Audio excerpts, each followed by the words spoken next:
Bismillahirrahmanirrahim. Assalamualaikum warahmatullahi wabarakatuh. Mga minamahal kapatid sa pananampalatayang Islam, ang buhay natin dito sa mundo ay hindi natin maiwasan na umutang o kaya ay mayroong mga tao na lumalapit sa atin para maghiram ng pera para umutang dahil kailangan nila yung pera. So bilang isang mananampalataya ay kung meron tayong kakayahan na tulungan ang ating kapatid sa Islam, ay ito ay utangan natin o paghiraman natin dahil meron po tayong makukuha na gantimpala. So ito yung utang na walang interest, hindi 5-6, no? Hindi riba, dahil yung riba o may interest, ito po ay pinagbabawal ng Allah subhanahu wa ta'ala. So ano yung gantimpala na makukuha ng isang alipin ni Allah kapag tinulungan natin yung ating kapatid sa Islam?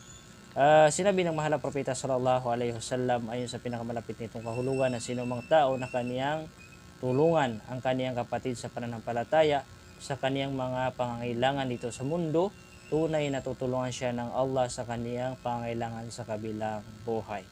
Subhanallah. Kapag ikaw ay tinulungan mo yung kapwa mo, ay ikaw po ay tutulungan ng Allah sa iyong pangangailangan.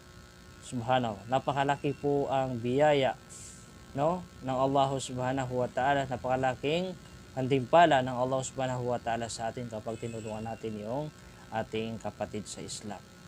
At nabanggit din o sinabi din ng mahal na propeta sallallahu alaihi wasallam ayon sa pinakamalapit nitong kahulugan na sinumang tao na ganiyang binigyan ng palugid ang kaniyang kapatid na may utang sa kanya, tunay na siya ay para siyang nagbibigay ng sadaka kada araw, katumbas ng kaniyang pinautang sa kaniyang kapatid.